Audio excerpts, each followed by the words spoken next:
Ukraine के कई शहरों में बज रहे हैं वॉर सायरन। 15 शहरों में अटैक का एयर सायरन गूंजा। कीव, चर्केसी, ओडेसा, माइकोलेव में अलर्ट। निप्रो, सुमी, चेरनीहिव में देर रात सायरन बजा। समंदर से क्रूज मिसाइल से हमले की आशंका। इस आवाज को सुनिए और महसूस कीजिए उन लोगों की प्लाइट जो वहां रहते हैं। जब ये बजता होगा, बुजुर्ग, बच्चे, जवान, महिलाएं जो वहां रह रहे होंगे, सोचिए उनके जहन में क्या चलता होगा। जरा सुनिए, देखिए इन तस्वीरों को और सुनिए उस आवाज को जो वहां गूंज रही है।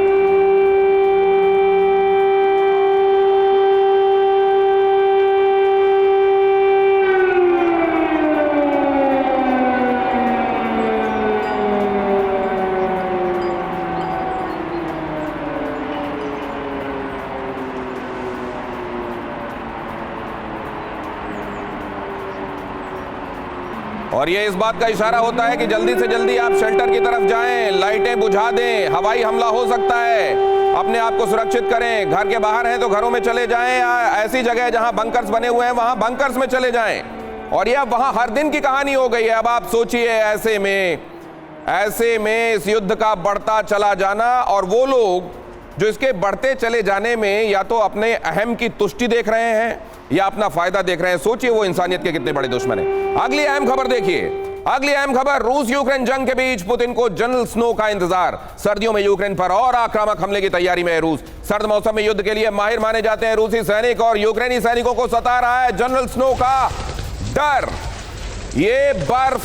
ये बर्फ बहुत बड़ा ऐसा फैक्टर जो गेम चेंजर साबित हो सकता है। अभी हमने ये बात की, पहला पड़ाव क्या था गेम चेंजर, क्या मिड टर्म पोल्स अमेरिका में गेम चेंजर हो सकते हैं, और दूसरा गेम चेंजर क्या ये सफेद रंग जो बर्फ की वजह से यहां आपको दिखाई दे रहा है, क्या वो गेम चेंजर हो सकता है। यूक्रेन में, रशिया में, वो जगह जहां इस समय लड़ाई चल रही है, उन जगहों पर ठंड का बहुत बड़ा इंपैक्ट है। और ये इतिहास तक बताता है, नेपोलियन की लड़ाई से लेकर जब जर्मनी चढ़ दौड़ा था रशिया पर वर्ल्ड वॉर सेकंड में, तब तक यही दिखाई दिया है कि जब जब जनरल विंटर आए, जनरल स्नो आया, उसने रशिया के लिए सेवियर का काम किया, बल्कि वो एक जिताने वाला फैक्टर बन गया। क्या इस बार भी ऐसा होगा? पुतिन को जनरल स्नो का इसीलिए है क्या इंतजार, और ये हो सकता है क्या गेम चेंजर। वजह नंबर 1 क्यों ऐसा समझा जा रहा है, जरा देखिए और इस जगह पर इसको प्लीज क्लोज इन कीजिए। वजह नंबर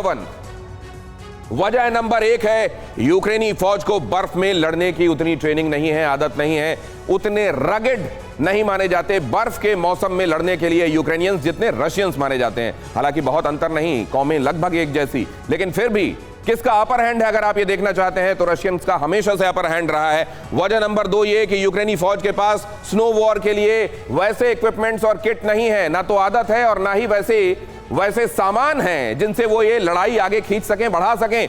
वजह नंबर 3, यूक्रेन की एयर फोर्स कंपैरेटिवली अगर आप देखें तो बहुत बहुत कमजोर है। रशिया का बहुत बड़ा अपर हैंड है, और जनरल सुरोविकिन इस समय जो कि एयरफोर्स चीफ रहे हैं रशिया के, वो देख रहे हैं इस समय यूक्रेन वॉर की कमान। अगर ऐसा है तो क्या यह गेम चेंजर हो सकता है? क्या जनरल स्नो गेम चेंजर हो सकते हैं? वजह नंबर 4 भी देखिए, रूस के एयरफोर्स कई गुना ज्यादा ताकतवर। वजह नंबर 5, रूसी फौज की बर्फ में जंग लड़ने में महारत। वजह नंबर 6, रूस के पास स्नो में जंग के सारे सामान और पूरी सलाहियत मौजूद। जनरल चतुर्वेदी, क्या ये बड़ा गेम चेंजर हो सकता है? ये इंफॉर्मेशन भी खास तौर से आपकी खातिर में लाता हूं और फिर आपसे ये सवाल ले जाता हूं। 10 डिग्री से भी नीचे, -10 डिग्री से भी नीचे का टेम्परेचर यहां पर लोगों के सामने रहता है चुनौती के तौर पर। ठंड में न्यूनतम तापमान इससे भी नीचे जाता है, -10 से भी नीचे। दूसरा क्या होता है, अगर आप देखें दिसंबर में तो 14 दिन ऐसे होते हैं ऑन एन एवरेज जब यहां बर्फबारी होती है, लगातार बर्फबारी 14 दिन, मतलब आधा महीना लगभग। और जनवरी में तो ये और ज्यादा बढ़ जाता है, 17 दिन, और ये कई बार 20 दिनों तक भी चला जाता है। मतलब महीने में ज्यादातर वहां बर्फबारी देखने को मिलती है। और यही अगर आप फरवरी में आ जाते हैं तो फिर कुछ दिन कम, लेकिन फिर भी आधा महीने, करीब आधा फरवरी आपको लगातार बर्फबारी देखने को मिलती है। और औसतन अगर आप देखें तो यूक्रेन में हर महीने औसतन 1.5 मीटर बर्फ पड़ती है।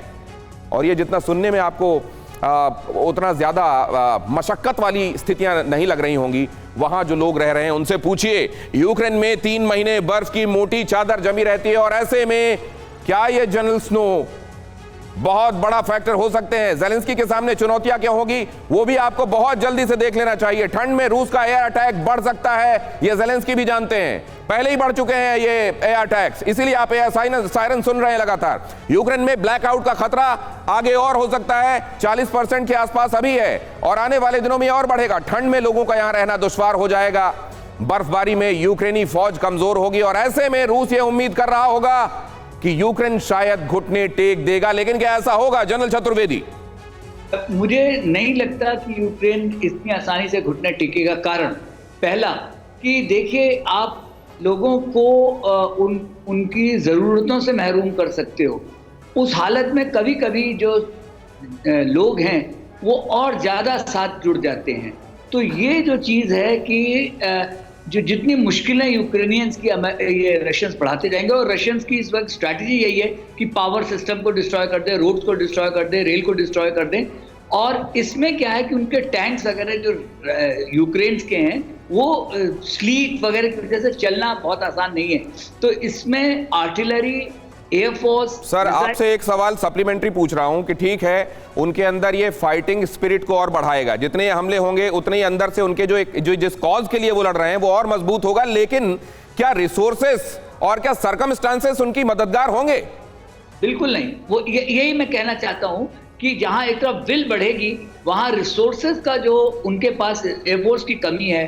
उनके जो एक हाइमर्स, जो 16 उनके पास हाइमर्स हैं, जब उसमें लोशके इन्होंने एक नया ड्रोन जो यूज़ करना शुरू किया, अटैक ड्रोन, उससे, और जो आपने टोर्नाडो बताया, इसके चलते हाइमर्स की इफेक्टिवनेस घटेगी उस हालत में। लेकिन जो रशिया की अपनी कमजोरी है वो बूट ऑन ग्राउंड बहुत इंपॉर्टेंट है। ऐसी लड़ाई में इन्फेंट्री का बहुत बड़ा योगदान होता है। तो आज की हालत में रशिया के पास कम है। लेकिन तो सर ये केवल ये देखिए, ये जनरल स्नो तो आ ही रहे हैं, लेकिन साथ में पार्शियल मोबिलाइजेशन के बाद बेशक वो हेड काउंट्स हैं, लेकिन वो बहुत बड़ी तादाद है सर जो सामने आ रहे हैं। क्या साथ ही साथ उन्होंने एक और चीज की है कि जितना उन्होंने एरिया कैप्चर कर रखा था वहां डिफेंसेस अपने वो मजबूत कर रहे हैं। लेकिन इसमें मैं अभी फिर कहूंगा, खैरसोन और खार्किव ये दोनों बहुत इंपॉर्टेंट हैं।